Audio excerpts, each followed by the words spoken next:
Side पर interior और exterior की जोड़ी को ही हम क्या कह देंगे, करस्पॉन्डिंग एंगल्स कह देंगे।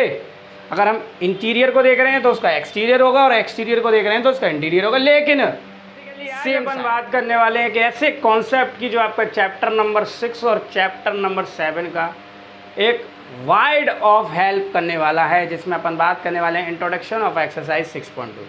पिछले वीडियो लेक्चर में अपन ने बात करी थी लीनियर पेयर, जो ऐसा पेयर था जो अपना कॉन्सेप्ट के साथ हमने बात की थी।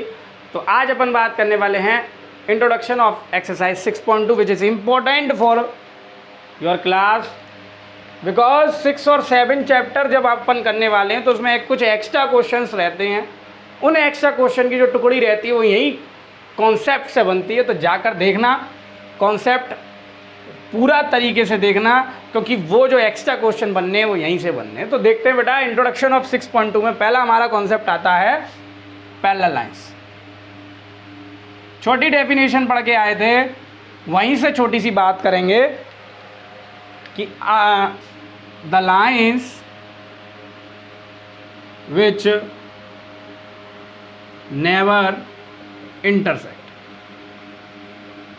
ऐसी लाइन जो कभी इंटरसेक्ट ना करे उसको हम पैरेलल लाइंस बोल देते थे। तो भैया ये एक लाइन हुई, एक ये लाइन हुई एल और एम। ये छोटा सा कॉन्सेप्ट हमें बड़ा हेल्पफुल होने वाला है, क्योंकि ये वाइड ऑफ एंगल्स के बारे में हमें रिलेट करेगा। तो ये दो लाइन है आपस में पैरेलल्स हैं, और ये एक और लाइन आई ए बी, ये इसको कट कर रही है 2 पार्ट्स में या 2 पॉइंट्स पर, जो फॉर्म्ड करेंगे एंगल्स को। तो बेसिकली इस लाइन का अलग से नाम दिया गया, ये बना एंगल 1 2 3 4 5 6 7 और 8। तो मैं बोलना चाहूँ एक पर्टिकुलर लाइन हुई ट्रांसवर्सल। अब ट्रांसवर्सल का मतलब क्या हुआ, a line only which cut the parallel line. ऐसी लाइन जो पैरेलल लाइंस को क्या करे, कट करे। और जब पैरेलल लाइंस को ये कट करेगी तो कुछ एंगल की फॉर्मेशन दिखाएगी। वो एंगल्स आज अपन पढ़ने वाले हैं। तो क्या भैया एंगल्स के बारे में, तो पहला एंगल्स बात करने वाले हैं हम करस्पॉन्डिंग एंगल। किसकी बात करेंगे, करस्पॉन्डिंग एंगल। बहुत ही कॉन्सेप्ट से बात करने वाले हैं, करस्पॉन्डिंग एंगल्स। सेकंड हम कॉन्सेप्ट बात करेंगे इसमें अल्टरनेट एंगल्स। थर्ड और लास्ट हम बात करेंगे को इंटीरियर एंगल्स। इसके नाम हैं अनेक लेकिन काम है एक, को इंटीरियर्स एंगल्स। क्या काम करेगा भाई, देखते हैं। करस्पॉन्डिंग एंगल्स, पहले अपन बात करेंगे करस्पॉन्डिंग एंगल्स। तो पहले अपन ये करते हैं, इन एंगल्स को डिवाइड कर देते हैं। तो जो एंगल 1, एंगल 2 और एंगल 8 और एंगल 7, ये एक्सटीरियर एंगल्स हैं, मतलब बाहर बन रहे हैं, पहले तो ये समझ लो। और एंगल 4, एंगल 3, एंगल 6, एंगल 5 बेटा ये इंटीरियर एंगल हैं, ये अंदर बन रहे हैं, ये समझो पहले। इंटीरियर मतलब ये अंदर बने, 4 3 6 5 मतलब ट्रांसवर्सल के एक अंदर बन रहे हैं। इतनी चीज़ समझ में आ रही होगी। ओके, चलो जी। अब करस्पॉन्डिंग एंगल्स की अगर हम कहानी पढ़ने वाले हैं तो करस्पॉन्डिंग एंगल्स में हम देखेंगे कि करस्पॉन्डिंग एंगल होता क्या। तो देखो भाई, करस्पॉन्डिंग एंगल समझने का तरीका सिर्फ एक है, एक ही इसका निचोड़ है कि अगर हम अगर एक्सटीरियर एंगल्स की बात कर रहे हैं तो उसका जो करस्पॉन्डिंग एंगल होगा वो इंटीरियर एंगल्स होगा। मतलब एक एंगल अगर बाहर है तो उसका करस्पॉन्डिंग एंगल कौन सा होगा, अंदर, लेकिन वो सेम साइड पर होगा। कैसे, एक बार देखो। जैसे मैं बात करूँ एंगल 2, एंगल 2 कहाँ पर है बेटा, एक्सटीरियर एंगल है। जब ये एक्सटीरियर एंगल है तो इसका करस्पॉन्डिंग एंगल इंटीरियर एंगल्स होगा, और कहाँ पर होगा, सेम साइड पर। तो मैं बोलूँ तो एंगल 2 का करस्पॉन्डिंग एंगल कौन हो जाएगा बेटा, बोलो जरा फटाफट। एंगल 2 का करस्पॉन्डिंग हो जाएगा एंगल 5। कैसे, अगर कोई एंगल एक्सटीरियर पर है और उसका अगर हम करस्पॉन्डिंग एंगल देखेंगे तो बेटा वो कहाँ पर होगा, इंटीरियर एंगल्स पर होगा, मतलब अंदर बाहर का जोड़ ही करस्पॉन्डिंग एंगल कहला रहा है। तो 2 का 5। लेकिन सेम साइड पर देखना, एक साइड ये है, एक साइड ये है। बात समझ में आया? सेम साइड पर जब देखेंगे तभी ही करस्पॉन्डिंग एंगल वो कहलाएगा। ओके जी, चलो सेकंड क्या दिया है, सेकंड करस्पॉन्डिंग एंगल क्या होगा। अब एक हमने क्या लिया था, बाहर अंदर, ये बाहर लिया था एक 2, और ये बेटा एक अंदर लिया था। अब क्या करते हैं, एक अंदर बाहर लेते हैं, अंदर बाहर। तो अंदर बाहर के लिए अगर हम 3 लेते हैं तो 3 का करस्पॉन्डिंग कौन हो जाएगा, बाहर वाला। तो 3 का करस्पॉन्डिंग कौन हो जाएगा बेटा, 8। 3 का करस्पॉन्डिंग 8। हाउ, क्योंकि 3 इंटीरियर एंगल है, उसी के सेम साइड वाला एक्सटीरियर एंगल उसका क्या होगा, करस्पॉन्डिंग एंगल। तो 3 और 8 करस्पॉन्डिंग एंगल्स हो गए।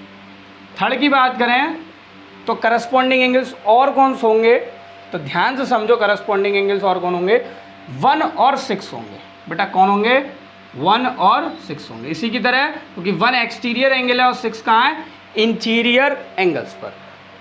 फोर्थ की बात की जाए तो फोर्थ कहाँ पर होगा बेटा, 4 और 7। 4 और 7 कैसे, 4 अगर इंटीरियर है और 7 क्या बेटा, एक्सटीरियर, तो सेम साइड पर इंटीरियर और एक्सटीरियर की जोड़ी को ही हम क्या कह देंगे, करस्पॉन्डिंग एंगल्स कह देंगे। अगर हम इंटीरियर को देख रहे हैं तो उसका एक्सटीरियर होगा, और एक्सटीरियर को देख रहे हैं तो उसका इंटीरियर होगा, लेकिन सेम साइड पर। ओके, अब बात करते हैं अल्टरनेट एंगल्स की। तो अल्टरनेट एंगल्स का मतलब 2 प्रकार में डिवाइड किया हमारी टेक्स्ट बुक में। पहला किया alternate interior angles, alternate interior angles. तो अल्टरनेट इंटीरियर एंगल्स बेटा कौन से होंगे, तो अल्टरनेट इंटीरियर एंगल्स मतलब, अल्टरनेट मतलब मेरे लिए अभी समझो concept throw, opposite, opposite side, opposite मान लेते हैं, अपोजिट साइड इंटीरियर एंगल। मतलब इंटीरियर एंगल पहले तो कौन से हैं, 4, 3, 5, 6।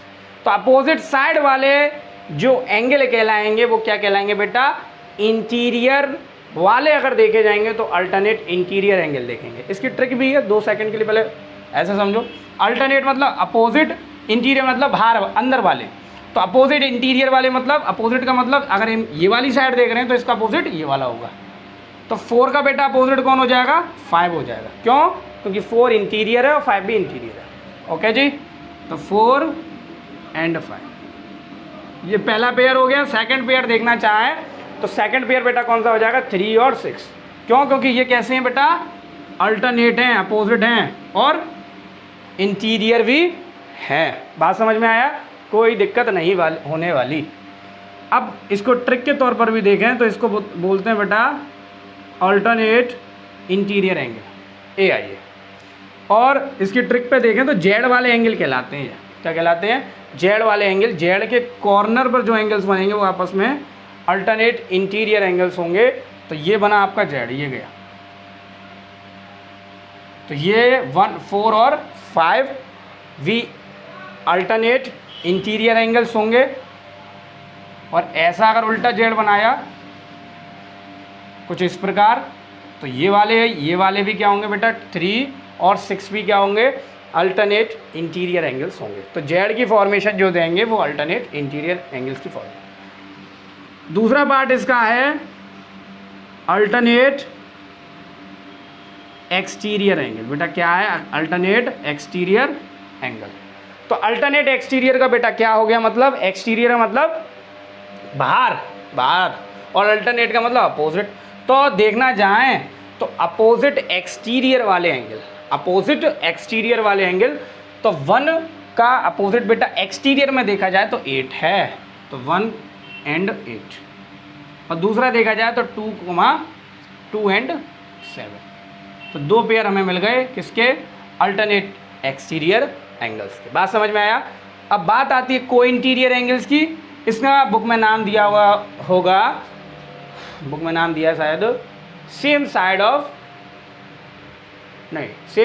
ट्रांसवर्सल ऑफ, नहीं ऐसा नहीं है, interior angle of same side of transversal.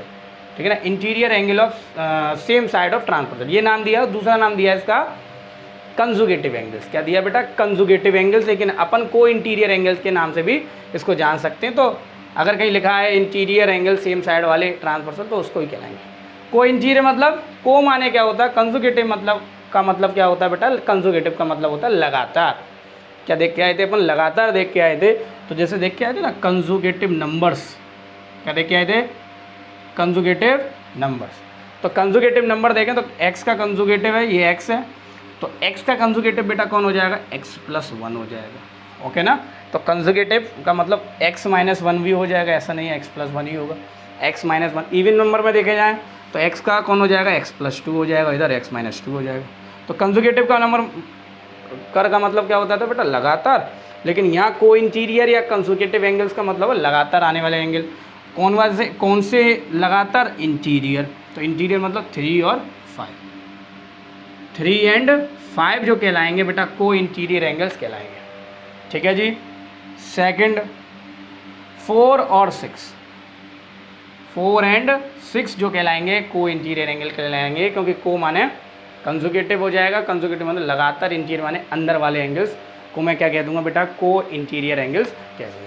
इतने कॉन्सेप्ट आपको एंगल्स के थ्रू समझ में आया होगा मेरे हिसाब से।